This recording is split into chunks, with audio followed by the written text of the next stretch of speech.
All right, let's dive into this incredible story from ancient history that, honestly, feels like it could have been written for today. It's all about leadership, about bringing people together, and what can happen when just one person has the courage to fix something that is deeply, deeply broken. We're talking about the story of Hezekiah's Passover. But this brings up a massive question, one that applies to, well, to everything. Our businesses, our communities, maybe even our own lives. When things are just stuck, broken, or divided, how does renewal actually begin? Where do you even start? Well, Hezekiah's story gives us this fascinating roadmap. So to really get the scale of what Hezekiah pulled off, you first have to understand the absolute mess he walked into. I mean, he wasn't just handed a crown, he was handed a full-blown national disaster. To put it bluntly, the nation of Judah was spiritually bankrupt. His own father, King Ahaz, had pretty much systematically dismantled the nation's core identity.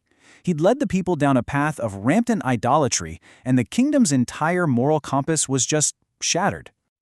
And this crisis, it wasn't some abstract idea. You could see it everywhere you looked. The temple, the very heart of their national life, was literally boarded up. The nation itself was fractured, split between Judah and Israel, which left them politically weak and vulnerable. But the root of it all, their foundational relationship with God, had been completely abandoned. It was like every single pillar of their society was crumbling at once. So what does this young king do when he's facing total decay? He doesn't just make a few small reforms. No way. He does something radical. He sends out this massive, kingdom-wide invitation, calling for everyone from both of the divided kingdoms to come together and celebrate the Passover, something they hadn't done properly in ages. And make no mistake, this was way more than just a party invitation. It was this profound call for the entire nation to repent and to reunite. Hezekiah was trying to heal a generational wound by bringing both the northern and southern kingdoms back to Jerusalem, back to their shared identity. And this was the heart of the message he sent out. It was this powerful mix of an urgent warning, but also incredible grace. He reminded them of the consequences, yeah? But then he offered this beautiful promise of forgiveness. It wasn't an invitation based on shame, but on the hope of hitting the reset button. But as you can probably imagine, a call for such a dramatic change wasn't met with universal applause. In fact, this unifying invitation immediately showed just how deeply divided the people already were. The responses were like night and day, seriously. On one side, you had people who literally laughed in the faces of the king's messengers. They scorned them, ridiculed the whole idea. They were comfortable, and they resisted any call to change. But then you had the other group. The ones who humbled themselves, saw this incredible opportunity for what it was, and immediately started the journey to Jerusalem. And you know, this reveals such a fundamental truth. The invitation was the same for everybody. The only difference was the condition of their hearts. Pride will always resist correction, right? It hears an invitation to change and takes it as an insult. But humility? Humility hears that exact same invitation and sees it as a life-changing opportunity. So, what happened when all those humble people actually gathered?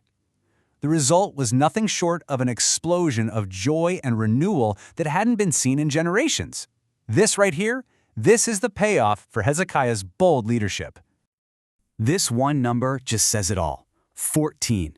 The Passover was supposed to last for 7 days, but the joy, the sense of unity was so overwhelming, so life-giving that they all just decided to do it for another 7 days. They simply did not want it to end. And to put this into historical perspective, the records say there had been nothing like this in Jerusalem since the golden age of King Solomon. We're talking centuries. This wasn't just a great celebration. It was a completely unprecedented, culture-shifting event. Okay, so this is an amazing story, but what can we pull from it today? Well, Hezekiah's actions give us this incredibly clear, timeless blueprint for anyone who's looking to bring renewal to a broken situation, whether that's in your business, your family, or your community. All right, let's break this blueprint down. Step 1, he initiated. Real leaders don't wait for permission to fix what's broken. Step 2, he expected resistance. Come on, any real call for change is going to be met with some mockery. That's just part of the process. Step 3, he knew where to focus. He didn't waste his energy on the mockers. He poured it all into those who were humble enough to respond. And finally, step 4, he unleashed unity. By bringing those willing people together, he created a kind of joy that division makes absolutely impossible. And all this leads us to this powerful idea we can call the Hezekiah principle. It's this: bold invitations will always divide before they unite. They just do. They separate the resistant from the responsive. The key is to stop focusing on the resistance and start pouring all your energy into the response. So, what are the biggest takeaways here? First, that just one leader's courage can spark an entire revival. Second, that unity isn't just a nice feeling. It creates possibilities that division makes totally impossible. Third, that celebrating victories, and I mean really celebrating them, is what sustains transformation. And maybe most importantly, that the invitation to renewal is for the sincere, not for the perfect. And that leaves us with one final, pretty challenging thought. Hezekiah didn't wait around for someone else to fix what was broken. He sent the invitation.